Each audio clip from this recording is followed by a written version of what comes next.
Today on the Lazy RPG Talk Show, we have some new Sly Flourish news, new stuff added to the 5e Artisanal Monster database, a new scenario coming out, and other things that I'm working on, other articles and stuff like that are coming out this week. Dragonbane has a Kickstarter. There is a Pride Games bundle of holding going on right now. We're going to do a quick look at Daggerheart. Not exactly a super deep dive, but we're going to talk about Daggerheart today. I'm going to talk about a new way of tracking damage done to monsters that I have found to be significantly faster than what I was doing before. We're going to talk about that, and we're going to cover more questions from the Sly Flourish Patreon Q&A, all today on the Lazy RPG Talk Show. I'm Mike Shea, your pal from Sly Flourish, here to talk about all things in tabletop role-playing games. In the world of Sly Flourish, last week we published the article. We published the article. I should say we. Michelle edited it. So yeah, we published the article, Hang On Loosely. This is an article about kind of relaxing with subsystems when we're thinking about our games and worrying less about the mechanics and more about the things that are going on in the world of the game. It was published as an article on the Sly Flourish newsletter. It was published on Sly Flourish itself. I will link to it in the show notes. And I did a readings and reflections for hero tier patrons of Sly Flourish, where I read the article and I talked about some of the background of the article, where it came from, other ideas and stuff like that. That was last week's article. Next week's article is Get Your Group to Try Other Systems, how to get your group to play other RPGs. This is, I think, a very important article. I think one that we talk about a lot. A lot of people lament how hard it is to get players to play other RPGs. This offers a couple of clear tips for you to help you and your group try out other RPGs. So this one is going to come out again on slyflourish.com on Monday. It will come out as a newsletter to the Sly Flourish newsletter. You can subscribe. There's a link to subscribe to the newsletter below. It is a very good deal. You get articles like this, plus lots of other stuff. And I will do a readings and reflections on Thursday. That is about a 10-minute podcast for hero tier patrons of Sly Flourish. Will hear me read the article, and I will dive deeper into the topic of the article, where it came up and things like that.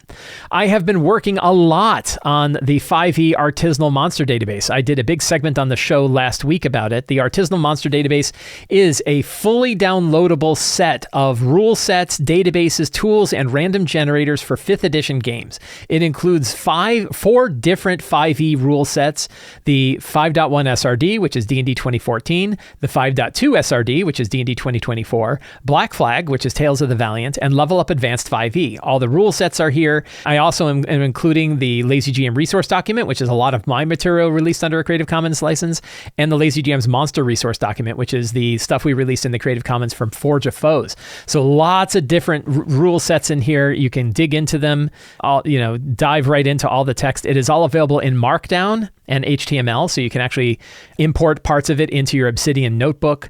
Databases, this past week, I added spells and magic items. So before I only had monsters, but now I have spells and magic items, and I have spells and magic items from all 4 of those systems. Oh no, I'm sorry. So spells, I only have 3 because I don't have access to the Black Flag spells in a format that makes it easy for me to add them to the database. But I do have Deep Magic, Level Up Advanced 5e, the 5.1 SRD, and the 5.2 SRD. So there are over 1,500 spells available in the spells database. In the magic item database, I have Vault of Magic, Level Up Advanced 5e, the 5.1 SRD, and the 5.2 SRD. Black Flags, one thing about Black Flag, I don't know that I have to worry too much about getting Black Flag's spells or magic items in here, because the stuff that they released is pretty much the same as the stuff that was in the 5.1 SRD.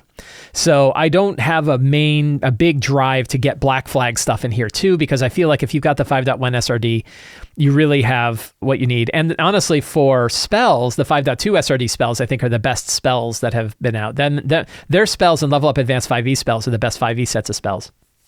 And Black Flag didn't really make a lot of changes to spells.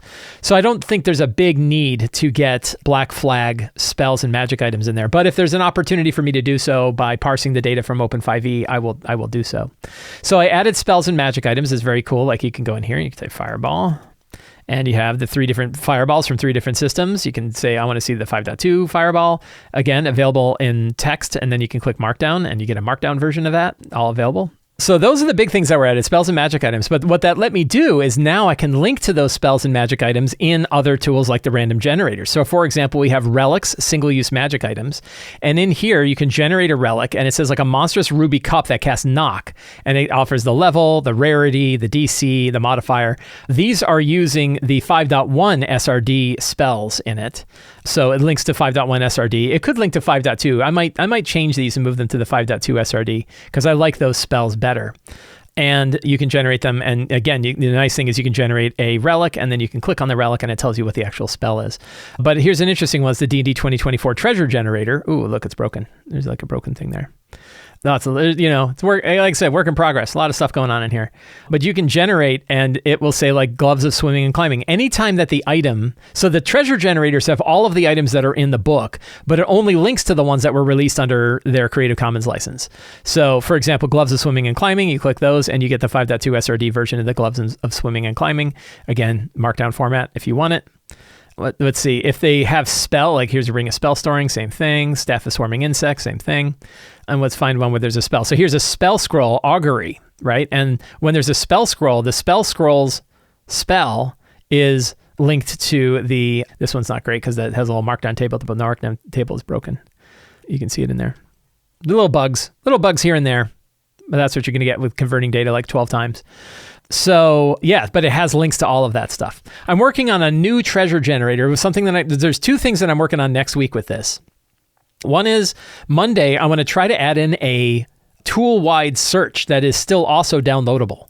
So I want you to be able to search the entire, all of the A5, all of the ADB, including all the rules, all the monster spells, items, everything. Everything will be indexed under a single search engine so that you can type in that search and you can find that stuff. I don't know how well that's going to work. It could be pretty tricky to do. I know that I have a JavaScript-based client-side search engine that I can embed in the tool so that you can still run it locally and not have to, it doesn't phone home, right? It downloads the entire search engine. My cats are fighting. What are you doing? You guys are so full of cats, man. So I got these two cats that are chasing each other around the house. They're all fired up because of the kittens. So there's a search engine where basically I can build a pre-built index of everything when I execute the whole build for this. Then that is a big JavaScript file that's downloaded to your machine when you launch it in the browser. And then you can search locally, which means you don't ever have to hit a server. It's all self-contained. So I'm going to try that and we're going to see how it works. But it's a lot of stuff and I don't know how messy it's going to be. But the other thing that's going to be easier, I started working on it this morning, is a general 5e treasure generator. So I want to make a treasure generator that's usable for any version of 5e and has links to SRD, 5.1 SRD stuff, and fits like a treasure parcel system that I'm used to using, includes relics and things like that. So that's something that I'm going to be working on next week. So those are the ADB. I also have the City of Arches Scenario 11, Shattered Keep of Grayon, is going to be released to Hero Tier subscribers. This is the 11th scenario as part of the Key of Worlds arc from the City of Arches that goes out to Hero Tier patrons of Sly Flourish. And I've also started work on a new 2-page 12 gods of the City of Arches that are like known as the upper gods, the higher gods. These are nice guy gods. So I have the lower 12, which are sort of dark and evil forgotten gods. But people are like, I'd like to have some gods that the characters can actually use as their gods. And so I'm making a thing called the Scion. They're called Scions of Light, and they are 12 good guy gods to drop into your City of Arches campaign. So those are all the things going on in the world of Sly Flourish. Dragonbane. Dragonbane is a really interesting RPG. I have played it once. I have the starter set here. It's sitting on my bookshelf in the back, and it's a really, really cool RPG. And from my understanding, is that is it Swedish?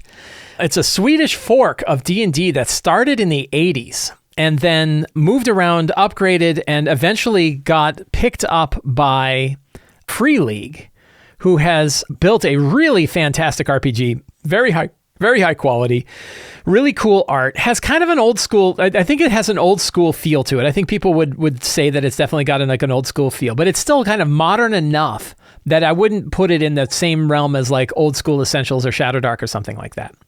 For example, it's got duck people, right? I don't know how many old school games you could say have duck people, but the duck people are definitely part of it. So they have a new Kickstarter going on called Arkand and the Book of Magic. This is 2 supplements for Shadow Dark. And Arkand is a source book, a city source book. I love me some city source books. And the Book of Magic is a whole bunch of new spells and things like that available for Dragonbane. So obviously, if you are into Dragonbane and playing Dragonbane, I would recommend it. But if you have not got into it, I would say that this is a really good time to get into Dragonbane, especially the starter set. So the starter set is a big box set. It has pre-gen characters, but it includes a full copy of the rulebook in it. So unlike, you can buy a hardback version of the rulebook, which is kind of a more robust version of it, but you can get a paperback version of the whole rule book available in the starter set. It makes the starter set a little bit more costly than normal. And there is, in fact, while there isn't, I didn't see samples of the new books that are there, although seeing stuff coming from Free League's quality is absolutely outstanding. There is oh, look at this, I got caught by a trap. There is a preview of Dragonbane, a quick start guide that you can download for free from DriveThruRPG. So you can see what Dragonbane is actually like. I think I've played I think the adventure in here is about this crazy tower. That was the adventure that I played in when I played it. So looks really good. So I think Dragonbane is a really, really cool RPG. I really want to play it more. This is one of those where like, I've got like a dozen different RPGs. We're going to talk about another one today, but I got like a dozen different RPGs that I would really love to play. And the opportunity for me to play them is mostly at conventions and things like that. But I know people that have been playing longer campaigns in Dragonbane. I have a friend of mine who ran a long campaign in Dragonbane and really liked it. So check out Dragonbane, and if you are into Dragonbane, take a look at the Arkand and Book of Magic part of it, but this is also a good opportunity to pick up other things from Free League as part of their Kickstarter and get in on some good deals. So check out the Dragonbane, Arkand, and Book of Magic Kickstarter. You can find a link to that in the show notes. There's a bundle of holding as part of Pride Month. There's a series of Pride games that are going on bundle of holding right now. $10 with a bonus collection for a whole bunch of different LGBTQ themed tabletop role-playing games. The only one of these that I really know as Thirsty Sword Lesbians, just because it has a great name. I own a copy. It's sitting over there on the shelf, but I have not had an opportunity to run it. I have not had an opportunity to play it, but I know many people that have. So if you want to pick up these games, support LGBTQ plus themed RPGs and try them out, take a look at the Pride Games bundle of holding that is going on right now. Daggerheart. So I picked up Daggerheart. I got my copy. I got my physical copy of it. I'll tell you right off the bat. So I think I mentioned this in the last show that I did. I got the FOMO. So I hadn't done any pre-ordering anything. I haven't looked at any of the previous playtesting. I kind of stayed completely away from Daggerheart because I wanted to see it when it came out. And it came out and people were talking about the special editions and they were talking about everything else. And then I saw that the normal edition was a really good deal. So I jumped on their store and I bought it directly from them. And I received my copy and then they sold out. And now they're sold out on Amazon. They're sold out on their own store. They say, I think it's going to be July before they're going to have more copies. So obviously they're doing better than they thought and they're doing very, very well. And I'm very happy that I got my copy because it is a tremendous deal. $60 gets you the $30 PDF of Daggerheart, which is a really good PDF. I'm going to show pieces of the PDF today. You get the physical book for Daggerheart, which is a 360-page hardcover book, and you get 4 decks of cards for player powers, for character powers and stuff like that, all in a magnetic box. So it almost feels like a mini collector's version, but it's for $60, which is really cheap for all the stuff that you're getting in that. It is a really, really good deal. So I felt very good that I got it, and I'm happy to get it. I'm glad I didn't wait because it's now sold out and it might be a while. But I did want to, so last week I got my physical copy, and it was a physical copy. I really wanted to sit down and like go onto my big chair and sit and enjoy it. And I did. And it gave me I feel like a good feeling for what Daggerheart is all about. So Daggerheart is made by Darrington Press. If anybody doesn't know what the hell I'm even talking about, Daggerheart is made by Darrington Press. And Darrington Press is the press arm of Critical Role, the huge streaming game empire. Critical Role now is actually doing a campaign based on one of the scenarios inside Daggerheart that they are running. So they're showing what Daggerheart is like. You're seeing the players actually playing it. You're learning about the rules, everything like that. So that's where this game came from. Daggerheart is a crunchy mix of a bunch of different styles of RPGs. And they even list out the RPGs that influenced the game that they are, that they took inspiration from. So, and they mentioned like 13th Age, Apocalypse Keys, Apocalypse World, Blades in the Dark, City of Mist, like tons, all kinds of games that they mentioned in here that they got ideas from. The Genesis system, Cypher system, Dungeons and Dragons, 13th Age, Blades in the Dark, a lot of different inspirations for this. It is a crunchy, high fantasy role-playing game with some definite focus on character-driven stories and player-driven stories as part of their whole thing. So definitely a high fantasy RPG, not your crunchy survival RPG like Shadowdark. In fact, one thing that I think is really interesting is to take Shadowdark on one side and Daggerheart on the other, and think of them as a spectrum of fantasy RPGs that also kind of come from some of the same stock, right? They kind of come from some of the same inspirations, but they are so radically different from each other. It really shows this incredible spectrum between the two, because Shadowdark, very stark, black and white, survival horror, food and lighting is a major consideration. Character growth is not really expected because a lot of times you're gonna die on the way. And then you have Daggerheart, it was super bright, super colorful, very character focused on the other side, very optimistic in the tone that it takes.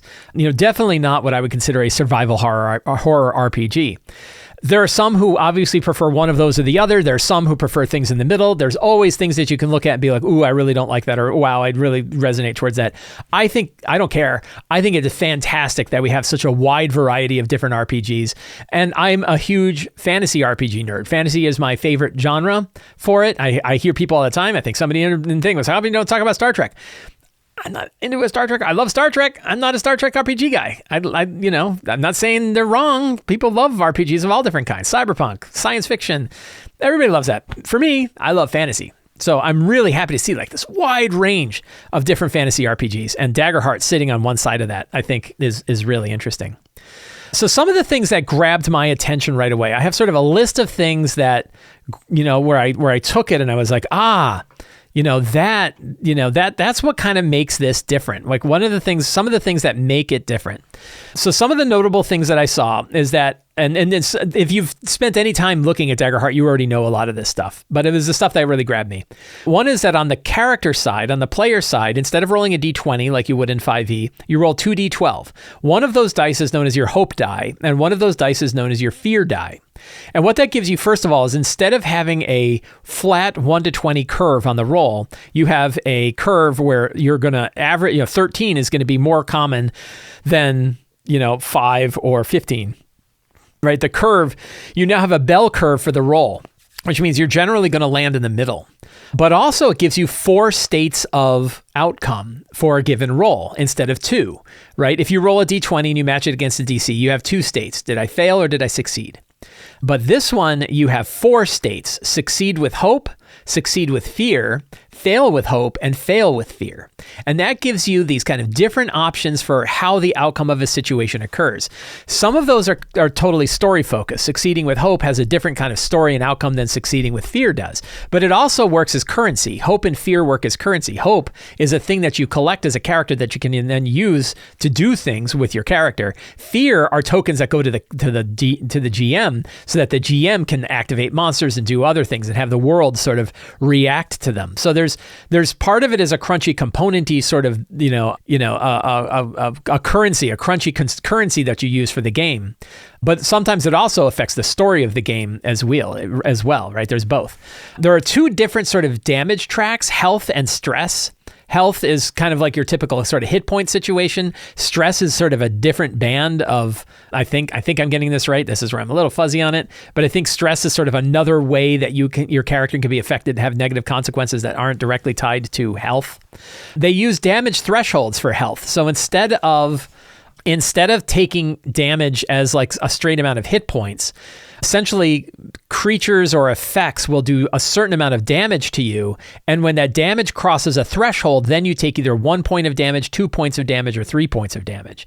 So for example, if you have a damage threshold of 12 and 17, then if you take 12 damage I think up to 12 damage would be 1 point of damage. 12 to 17 would be 2 points of damage, and above 17 would be 3 points of damage. I think I have that right. But essentially, it's kind of a faster way of tracking damage. You don't have to do a bunch of math every time to figure out how many hit points you have remaining and how much damage you have, because the damage that's coming in crosses over these thresholds, and then you just take 1, 2, or 3 points of damage. So that's a really interesting thing. I've seen other games that have sort of like an armor, and I think this game has it as well. They have sort of like an armor. The armor you wear is what affects that damage threshold. I've seen other games where it's automatic damage, and your threshold is actually affects whether or not you take any damage at all. So you would have and I think MCDM's Draw Steel is this way. In Draw Steel, I think you roll damage for a monster, and the damage has to cross over a certain amount of damage before the character takes any actual damage, based on the kind of armor and stuff that they're wearing. Cairn does this as well. Cairn has it where when you roll damage, you have to cross over a threshold before you start to take any.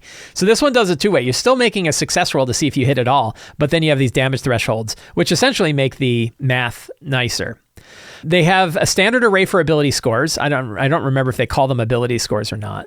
But essentially, you have when you're creating a character, you are creating them based on a standard array. Yeah, so they're called traits, and you have a standard array for traits: +2, +1, +1, 0, 0, and -1. I think that's great, and I think like these standard arrays for me are the ideal way. First of all, I'm really glad they didn't use any kind of like 18, 16, 16, and then you have to convert it to something else. I think bonuses are a much better way to go, and I think having a standard array that's set for the characters, set for the ability scores, and then you pick where they go, works really, really well. It makes character creation so much simpler. I think it had an excellent focus on a lot of inclusivity tools in here, a lot of inclusivity stuff that they focused on. They have a big discussion about session zeros. They have big discussions about safety tools. They have a lot of inclusive designs for characters with disabilities, including characters that are blind or deaf. They have a whole page on the combat wheelchair. So they have a whole lot of stuff that they're doing to help bring this game to a wide range of people that come from all kinds of backgrounds that can see themselves in the game itself. So here, for example, is their page on playing disability with purpose and respect, how to play characters that have, how to play a blind or visually impaired character, how to play a deaf character. They have, I think under equipment, here is the page on the combat wheelchair that they have in there, whole page for it. So really, really neat, really, really great stuff. I'm very glad to see that. It has tons of ancestries and includes guidelines for mixed ancestries. That's something that I think is missing from D&D 2024. There was a missed opportunity for them, but lots and lots and lots of different ancestries that you can choose from. I really like the art, and I love the sort of character sketches that they do for people to give you ideas. And here's their page on mixed ancestries, how to take multiple ancestries and mix them together to build your own. Not only is that cool because you can bring in can really tailor your character, it gives the game such range because you can now mix up all of these different things they have. And that, I don't know how many ancestries they have. I didn't count them all up, but there's a whole lot of them. So there's a pile of different stuff that they've got in this game. They have how many classes? 1, 2, 3, 4, 5, 6, 7, 8, 9. There's a 1, 2, 3, 4, 5, 6, 7, 8, 9. It has 9 classes, and each class has 2 subclasses, and you choose your subclass right away. So it's sort of like 18 different options that you have for your class and subclass when you pick it. And mixed with your ancestry and your community, you can really build tailored characters. The classes include Bard, Druid, Guardian, Ranger, Rogue, Seraph, Sorcerer, Warrior, and Wizard. So I didn't do a deep dive on each one of the classes, but it looks really, really cool. And one of the main features that you have for your classes when you're playing them is a thing called a loadout. And your loadout are sort of the current big meaty options that you have. These remind me a lot of 4th edition style character powers. And you have so many of them, I think it's 5 that you can have at any given time. So you choose your loadout, you put your 5 cards, and those 5 cards are the main things that your character can do. It makes your character nice and crunchy, giving you a lot of options, but you don't have so many options that you lose track of everything that you have. So that looks really, really cool. It has great descriptions of good player and GM practices. So it talks about like how to get your head into the right place in order to play the game, and as a GM, how to get your head in the right place in order to run the game. I thought that was really great. And it includes things like countdowns from Blades in the Dark. This idea of like having countdown timers. There's descriptions of that. So again, it really is like a best of for so many great concepts that I've seen in so many different RPGs. And as I was going through and as I was flipping through it, I kept saying to myself, that's cool. They took that from Blades in the Dark. oh, that's really cool. They took that from 4th edition. Oh, that's really cool. And I kept seeing that over and over again. It's like they really took some of the best practices I've seen in a lot of different RPGs and brought it together into one. Monster design. I'm always very interested in monster design. There are tons of monsters, even though this is a single book RPG. And that's really important, I think. The idea that you can buy one book, $60, and that gives you the whole game, I think is really powerful. A lot of different systems are moving to a 2-book system or sometimes a 3-book system. You have a player guide and you have a GM guide, or you have a player GM and monster manual. A lot of people are going down that, and I get it. Like, you've got all of that. It's a big extra burden to buy all those books. If it's not a game that I'm sure I'm going to play long term, it's hard for me to invest like $120 or $180 into a game in order to pick it up. And it complicates things, right? But when you can just have one book that's got everything in it, it feels tight, it feels compact, it feels like I've got everything I want. I know I only have to buy the one thing, and I really, really like it. So even, when you include things like all of your monsters in the book, that works really well. And if you look, there are piles of monsters in here. I don't know how many there is in here, but it's a whole lot of different monsters. And the reason they can have so many monsters in here is that the monster stat blocks are really, really tight. So I dig this too. Unlike characters, monsters do roll a d20 when they roll, and they have one flat score called difficulty. And difficulty is essentially, reminds me very much of how Numenera has a level for an effect, and that's really all you have to worry about. And you can see it has like difficulty 10. We'll look at giant mosquitoes, right? And you have difficulty 10, thresholds are 5 and 9. There are different monster types that include like hordes and bruisers and minions and skulks. So they have these monster types that comes from things like 13th Age or from 4th edition. These, different things. You have solos, like a tier 1 construct solo, right? And here you get an idea of like how the thresholds works, right? So it's got 9 hit points. Threshold is 7 and 15. So if you do anything below 7, you do 1 point. I think I have this right. Below 7 is 1 point of damage. 7 to 14 would be 2 points of damage, and 15 and above would be 3 points of damage, and that affects this amount of damage there. So you have to hit certain thresholds in order to do it. And then, it's got everything else. But the monster stat block is so concise that they can pack a whole ton of monsters into just one section of this whole book. So I really dig it. Important consideration, I haven't run it and I haven't played it. So I really have no idea what this is like to run at the table. That's why this is more of a spotlight and not a review. I can't review it till I've played it, until I've run it, right? And ideally, like in Shadowdark's case, I need to run a whole campaign before I can really tell you how I feel about it. I don't know when I'm going to get around to running a whole campaign in Daggerheart, but it's really cool. I really like what I'm seeing. Let's see, stat blocks. Campaign frames. So something else that I really, really liked was this idea of campaign frames. So in the book itself, they have 5 campaign frames. Campaign frames, they remind me a lot of the campaign arcs that I have in City of Arches, but these are entire worlds, like descriptions of entire worlds.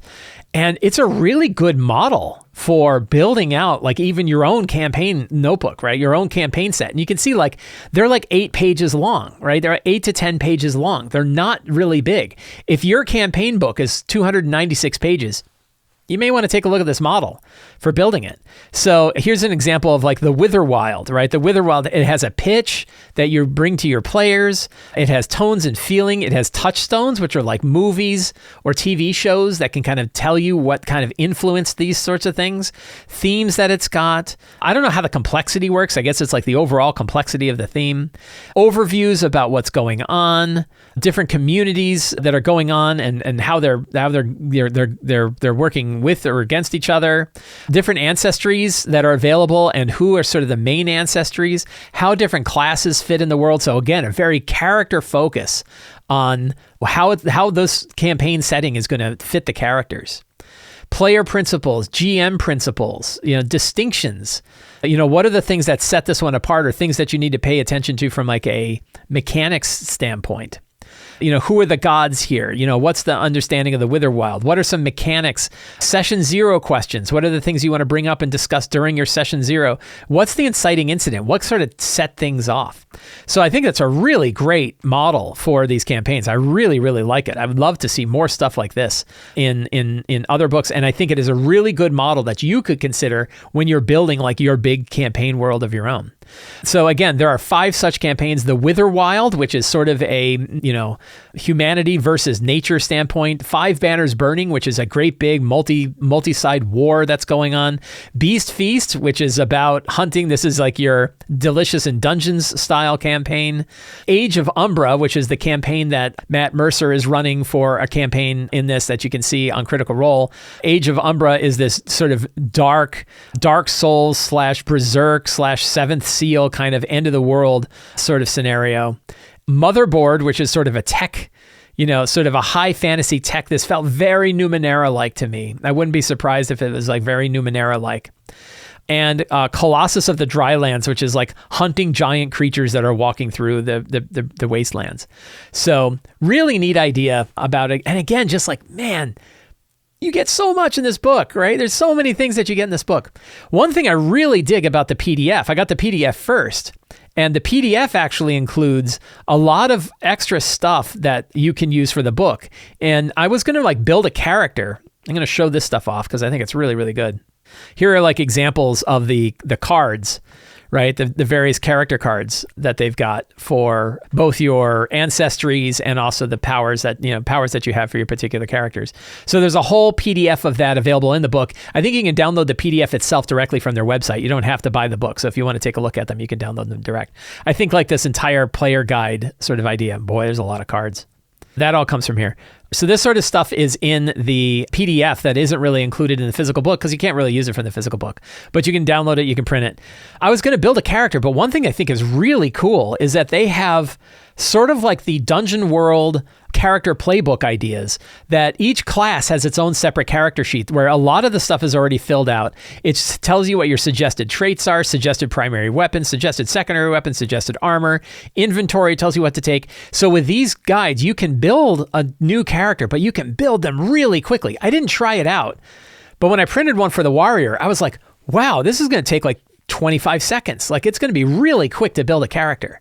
So I love this idea, even though you can tell like, okay, the character sheet does have that sort of income taxy. It's a beautiful sheet, don't get me wrong, but there's a lot of fields to fill out. But a lot of these fields, it's like on the back, it tells you what they've got going on. So each of the character classes has these sort of pre-built character sheets that tell you what you can do.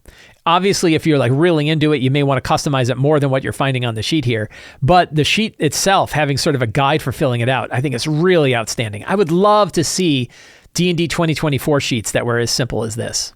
They also have a character sheet, a Daggerheart character sheet that's a general purpose character sheet. And one of the neat things they have is this character sheet sidecar, which is perfect for new players. It's a separate sheet that you print out and you put it underneath your character sheet. And when you slide it out to the left, it shows you, it's like tooltips. It's like physical version of tooltips where it shows you what each of the sections of the character sheet means. So if you're brand new, you can slide, if you're brand new to RPGs in general, you can sort of slide it off to the side and go, okay, I can tell what I'm supposed to track in what section of the sheet, what it tells me about my character. I think it's a really, really fantastic design. It also has a character creation guide that you can print out and give to players. That's fantastic. Includes things like names and other sort of inspiration thing, a play guide on how to play, how downtime works, an equipment sheet, a GM guide to help you with your GM stuff. So lots of things that it's got here. Beast forms for your druids, companions for your rangers. So lots of stuff, all packed into that one PDF. So the single PDF that you get when you buy it has that entire player pack thrown in there and easily printable out so that you can give to your players. There's one thing that I hadn't mentioned, which is how turn order works. And this is another one where you have Shadowdark on one side and Daggerheart on the other. One of the things that I heard from a friend of mine who did play was that the way the turn order works can be tricky. The way that turn order works when you're in Daggerheart is that really anybody can kind of jump in and do a thing if the fiction supports it. And they describe it in here that one of the tricks of that is if you have players who are really active and saying more words in the game than other players are, they're going to have a tendency to go more they're gonna go forward more than they're gonna do more stuff than players who are quiet and kind of passive, and that can be a problem. They have an optional rule in Daggerheart where you instead have little tokens that you put on your character sheet, and every time you act, you throw a token in, and if you're out of tokens, it's time for everybody else to use their tokens, and once everybody's used their tokens, you get them back. So they have kind of an initiative system. It doesn't have a turn order, but at least says, hey, here's so many things that you can take. I'm almost sure that I would play with that, because what I've heard is that doing it the other way, your loud players have a tendency of overtaking the game from your quiet players. And I know as a GM, even when I know that that's going on, it's hard for me to manage that. Shadow Dark goes the exact opposite, which is always in turn order, and you're always going around the table in turns. And by always going around the table in turns, you're ensuring that everybody gets a time in the spotlight. They actually call it the spotlight in Daggerheart. So that's something I want to see in play. I want to see how that works. And I would almost gravitate towards that idea of going around the table unless somebody wants to jump in, or using those tokens to make sure that things are going on there. So it's a little bit sort of like Balsera style initiative where what player picks who goes next. They don't really have that in here, but there is this sort of like the fiction drives what character is doing what. And that way your story is never sort of bleeding over from, oh, we're in a role play scene. Oh, now we're in a combat scene. No, everything is always taking place however it's going to take place. Abstract maps, of course. They are using abstract maps for this. They do have like a rough distance idea in here, but generally speaking, the idea is that you could play it in Theater of the Mind or with maps and minis if you want. I think that is outstanding as well. I really dig Daggerheart. I think it's really cool. I want to play it. I want to run it. I want to really see it in action. It is a super high quality game. It looks beautiful. I went reading through it and skimming through it. Nothing leapt out at me like, oh yeah, I don't really like that. The only tricky bit that I saw really was the initiative system. I'm curious to see how that plays, and I think the optional rules that it has there can really work out. So I think it looks really good. And I am eager to see how well it does. I'm eager to see. Really, what I want to do is I want to run it. I would certainly run a short campaign with it to see what it's like. But boy, I've got a lot of RPGs I want to play. So this year, I'm hoping to play to some conventions. Though I definitely want to sign up for games at conventions where people are running one shots at Daggerheart, so I can see how it plays out at the table. So that is Daggerheart. We will probably talk more about it in the future. But I wanted to, now that I've had it, now that I've read through, I wanted to give it a look. So my friend Elizabeth, who goes by Patchwork Paladin, has the blog Patchwork Paladin. She came up with a really interesting idea that she brought up on the Sly Flourish Discord server. You should hang out on the Sly Flourish Discord server. It's really cool. You can do so by becoming a patron of Sly Flourish. And she has an article that she put together called Tallying Damage. And she talked about basically how using there's multiple ways to track monster damage or monster hit points when you're running a game. The most common way is that you know how many hit points a monster has, and as it takes damage, you subtract the damage from its hit points and keep writing down its current hit points.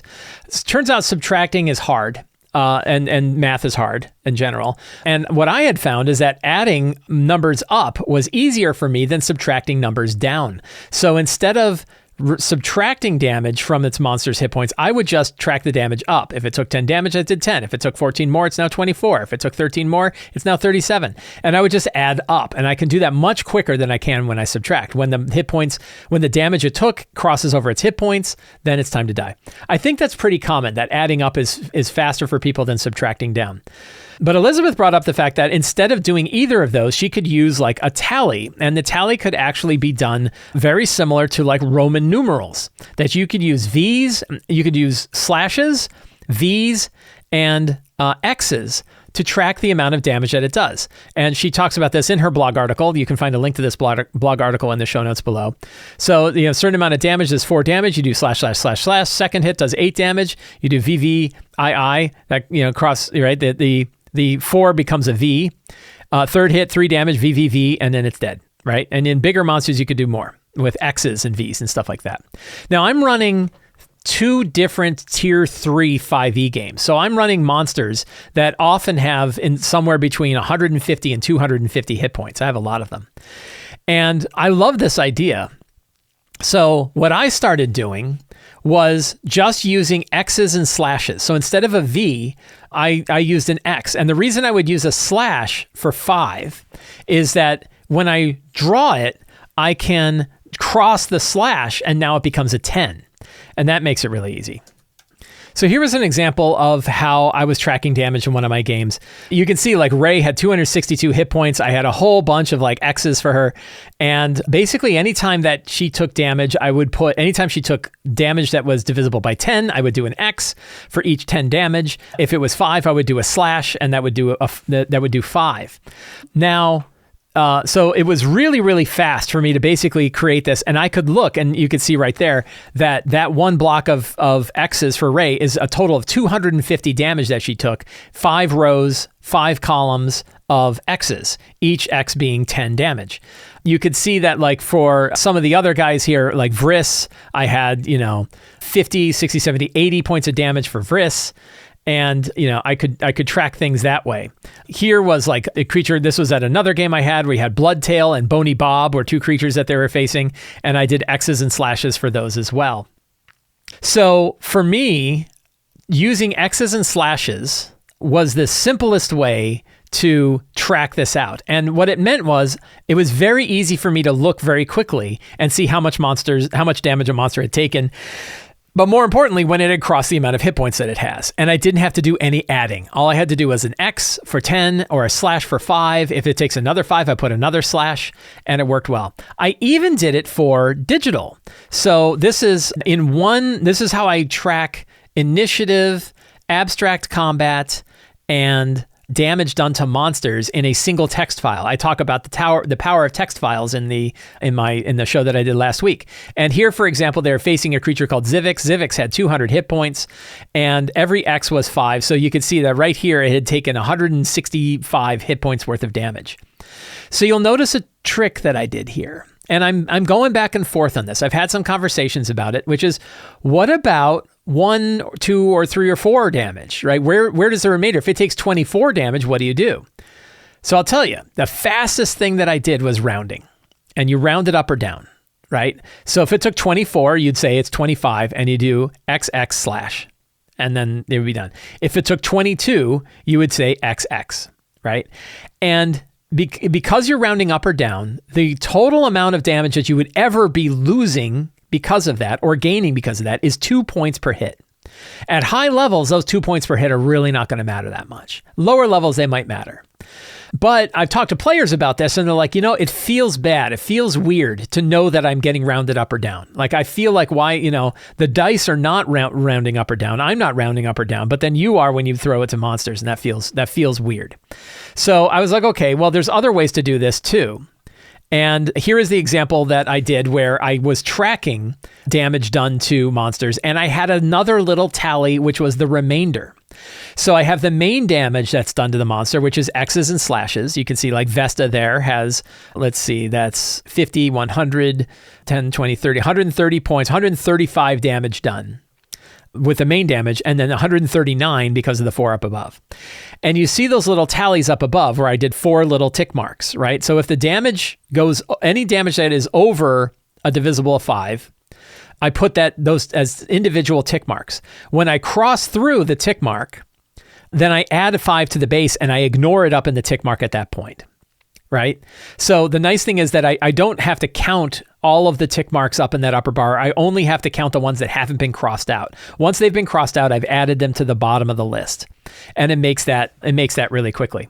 So I even tried it. I was like, I wonder how far I can take this. So I'm like, let me try 1,000 hit point Tarrasque.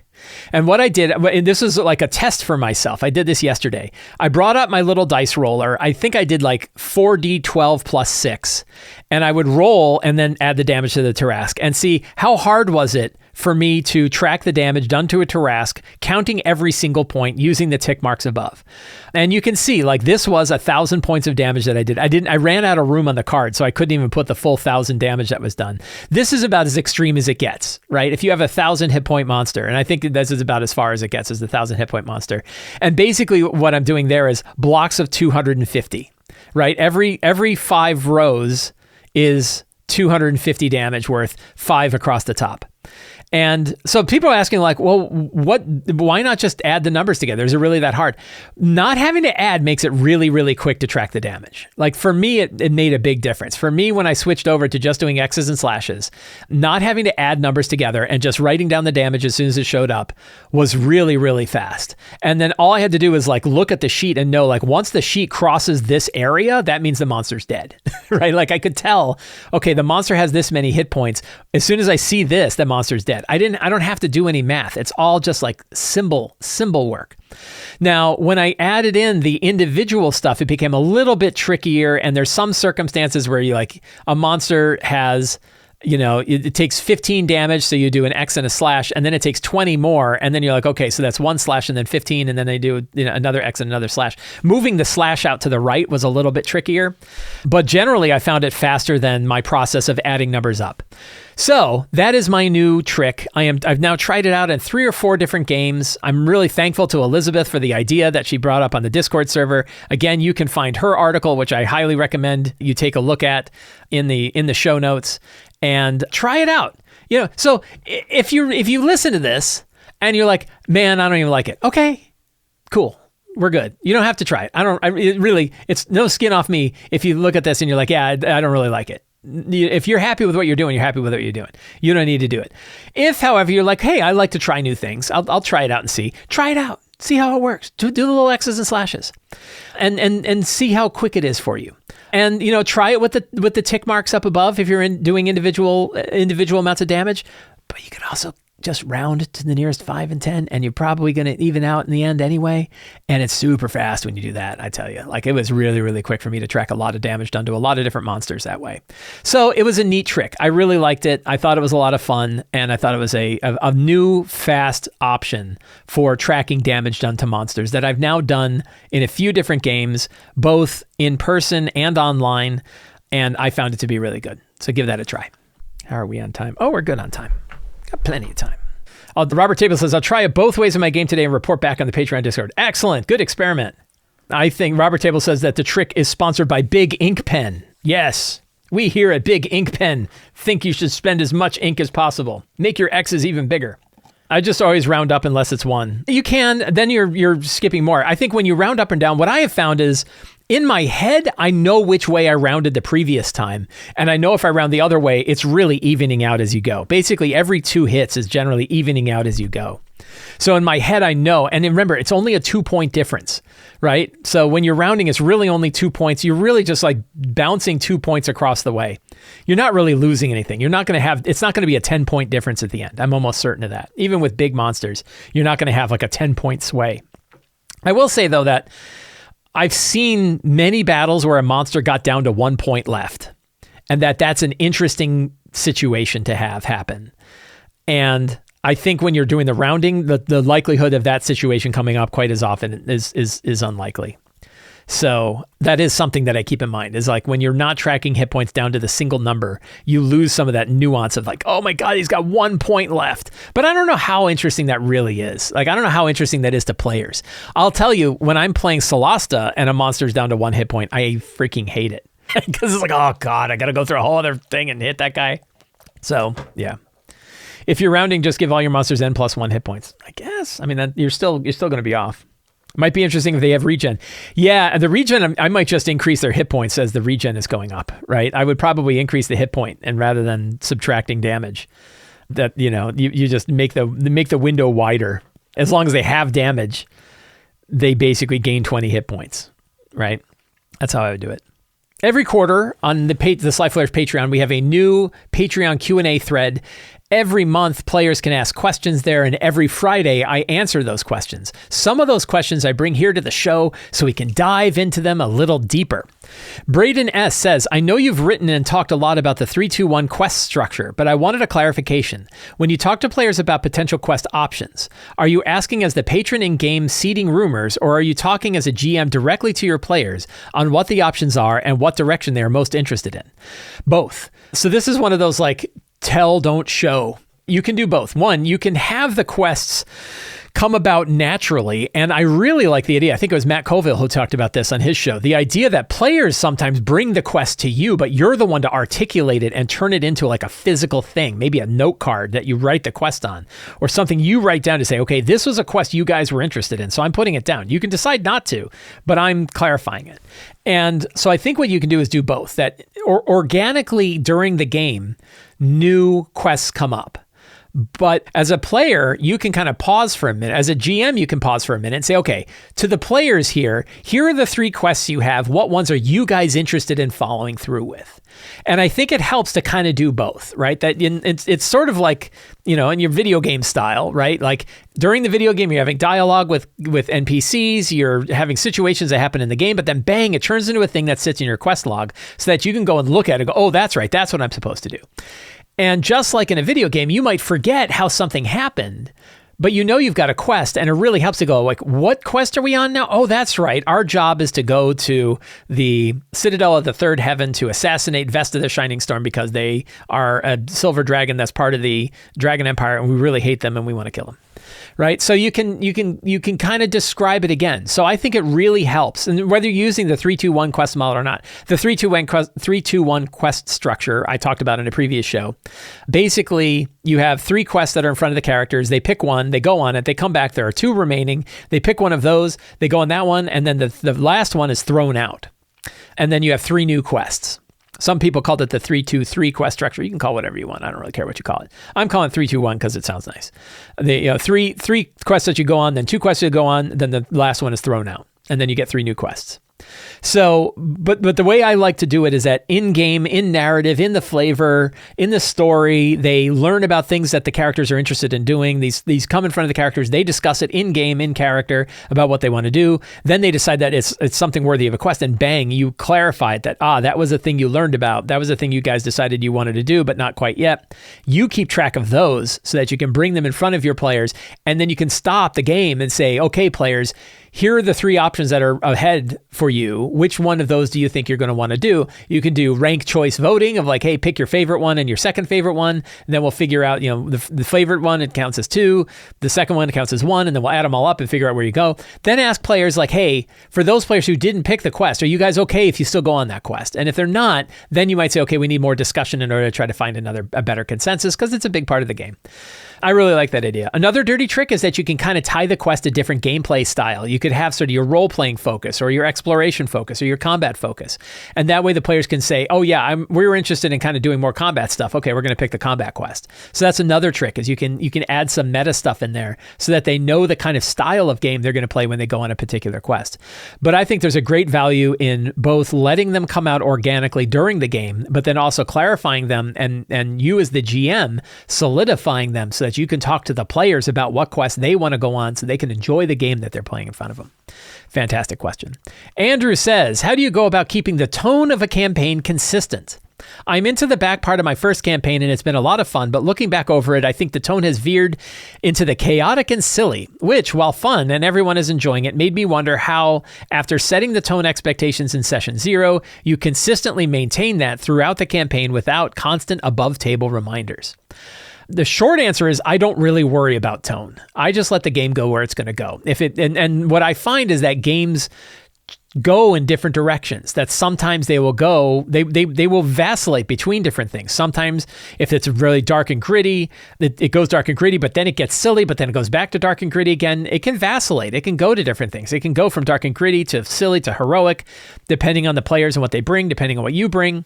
There are some things you can do to kind of make sure that the style of adventures, the style, the way you're describing things match the original theme. If you're doing like a dark and gritty RPG, you want to make sure your descriptions remain dark and gritty. Even if the game is going in a silly direction from the players, you can bring it back by how you're describing things, by what sort of stuff is going on. Same way with like more optimistic, sort of happy comfort RPGs, where they're bright and beautiful and there's lots of options for the players to kind of relax and do things. You can always bring those themes back, even if there are dark things that are going on. A good experiment for me with this was when I ran Wild Beyond the Witchlight and I had the dreadful incursions from the Van Richten's guide in there, and it was vacillating back and forth. You had, the toad people on their boats going around with parasols and top hats on one side, and then undead mind flayers crawling out of rifts from these other worlds, screaming in pain and in anger at the world that they wanted to come from. And there was that was literally one scene. So I think you as a GM can be conscious of what's the theme of the various specific scenes and descriptions that you're using to stay consistent with the theme of the game on the assumption that it's going that way. But I also would hang on with a loose grip. I think you should hang on with a loose grip about everything in TTRPG. And I think it's okay for the tone to change if that's kind of where people take it. Players drive towards silly. Right. In the same way that players mechanically will often optimize their way out of the fun, players will also sort of optimize around silliness. They like the silliness. They like the jokes, particularly if the tension is high. Sometimes the tension is high and people don't like that tension. It makes them uncomfortable. So they make jokes to try to get out of the tension. That can happen. And sometimes that's okay. And sometimes that can kind of ruin the moment. And so if somebody does make a joke, you might just kind of if you've got a serious situation going on with a character, a bit of deep NPC kind of interaction going on, and somebody makes a joke, you can just kind of put your hand up and say, just hang on, let's let this play out, right? And let it play out. You can do things like that. But sometimes the chaos and the silliness is fine. There's so much chaos and silliness in my games. I don't even pay attention to it anymore. It's that's the kind of style and game that I like. It's the kind of style and game that's fun. Even if we're playing really dark and gritty games like Shadow Dark, and my games have a lot of powerful NPC stuff that goes on, powerful scenes, powerful character motivation, but there's still a lot of fun banter around the table. And I think that that's something that we really enjoy. So I don't mind that. Alvaro C says, I'm running Curse of Strahd, and even though things have been going great, we just crossed the 1 year mark, I've been wanting to make some improvements. More recently, I've put extra effort into strong starts and ambient music that had a really positive impact. But the point I want to work on now is the review the characters. I've read your character on choosing the right steps, and even though it highlights that this point in particular is one of the 3 points that are still valid for published adventures, here's my question.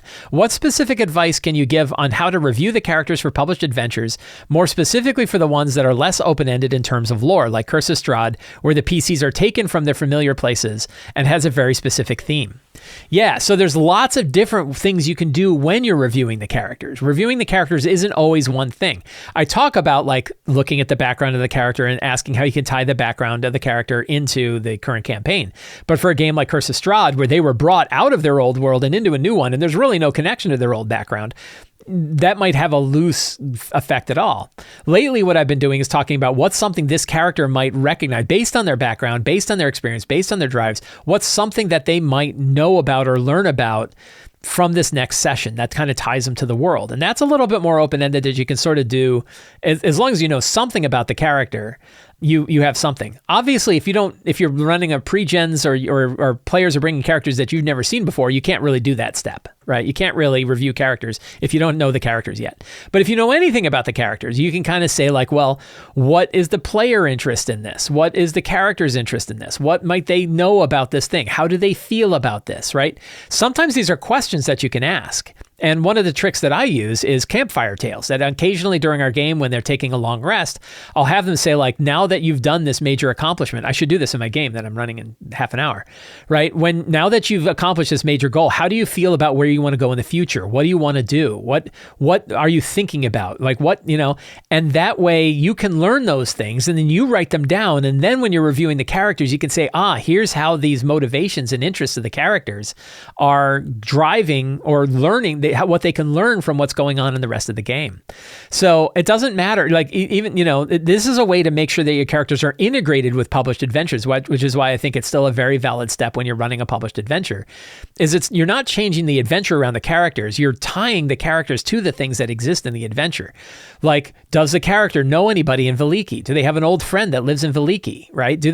How do they feel about did they lose somebody to the vampires, right? Are they trying to bring light into a world of darkness? And how do they feel about the fact that this whole place is run by one vampire, right? All these sorts of things that can tie the characters to the fiction of the game, I think are really valuable. So every step in return, all the steps of the 8 steps are open-ended steps. They are not focused so tightly that you feel like you have to go a certain way. You get to decide what sort of things you want to review when you review the characters. Are you reviewing their magic items? Are you reviewing what spells they enjoy using so that you can highlight those spells in particular battles? There's so many different things you can do when you're reviewing the characters that you don't have to be bound or constrained by them. You can use that step to kind of ask yourself anything. The main goal of the reviewing the character step is that you're putting the characters first and foremost in your mind before you're really considering the rest of the adventure, because they are the spotlight of the adventure. They're the heroes of the adventure. And you don't want to forget that they're the heroes and get into your prep and you never even thought about who the characters are and what they actually want from the things that are going forward. Friends, I want to thank all of you for hanging out with me today while we talked about all things in tabletop role-playing games.